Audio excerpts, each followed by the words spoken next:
विगत दिनांक 26/12/2024 को मेरे द्वारा सूचना का अधिकार अधिनियम 2005 की धारा 6 के अंतर्गत में कुशी विकास खंड के मंडी प्रांगण में हो रहे निर्माण कार्य का जानकारी के लिए सूचना का अधिकार में जानकारी मांगा गया था। इसके बाद कल विगत दिनांक 3/1/2025 को ठेकेदार काशीनाथ जी के द्वारा मुझे गाली गलौज माँ बहन गंदी गंदी गालियाँ दी गई और बोला गया कि तुम अपना आवेदन वापस ले लो, मैं तुमको दुनिया में नहीं रहने दूंगा।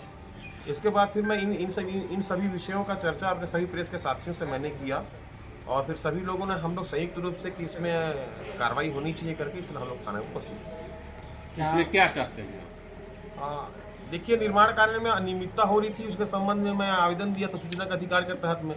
विभाग से मैंने जानकारी मांगने के लिए मैंने आवेदन लगाया था और जैसा अगर मेरे साथ इस प्रकार का अमानवीय व्यवहार भद्दी भद्दी गालियाँ जिस तरह से मुझे दी गई हैं, हम लोग लोकतंत्र के चौथे आधार स्तंभ हैं। अगर हम लोग के साथ इस प्रकार का कृत्य अगर किया जाएगा, बार बार हम प्रेस वाले ही हमेशा ठेकेदारों के निशाने पे आ रहे हैं, ऐसा किया जाएगा तो ये कतिपय मेरे हिसाब से तो बिल्कुल गलत है। मैं इसकी पूर्ण भर्त्सना करता हूँ, कार्रवाई में चाहता हूँ इसके ऊपर। फोन के माध्यम से आपको गाली गलौज किया गया या किस प्रकार से किया? फ़ोन के माध्यम से रात्रि 9:30 में फ़ोन के माध्यम से मेरे मोबाइल में फ़ोन आया।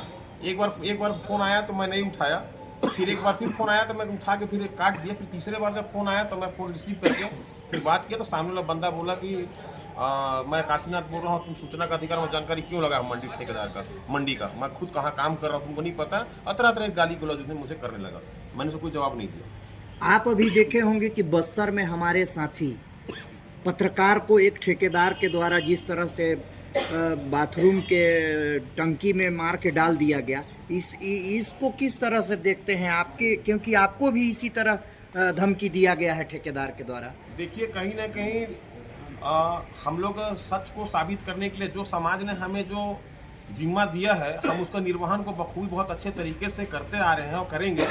लेकिन ठेकेदार के द्वारा जो ये कृत्य किया गया है बिल्कुल गलत है और हमारे जो भाई हैं चंद्राकर जी, मैं उनके आत्मा की शांति के लिए ईश्वर से प्रार्थना करता हूं और मैं यही चाहूँगा कि मेरे साथ भी ऐसा न हो। इसके लिए शासन, पुलिस प्रशासन से, माननीय एसपी साहब से, पुलिस महानिरीक्षक महोदय से मैं चाहूँगा कि पत्रकारों को पूर्ण सुरक्षा दिया जाए, जिससे कि स्वतंत्र रूप से होकर हम लोग अपने कर्तव्यों का निर्वहन पूर्ण रूप से कर सकें।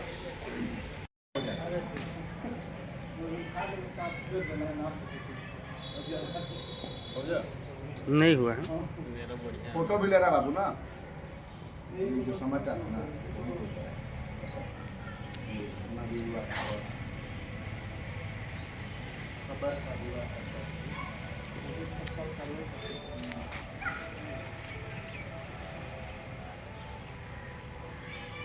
फोटो ले ला।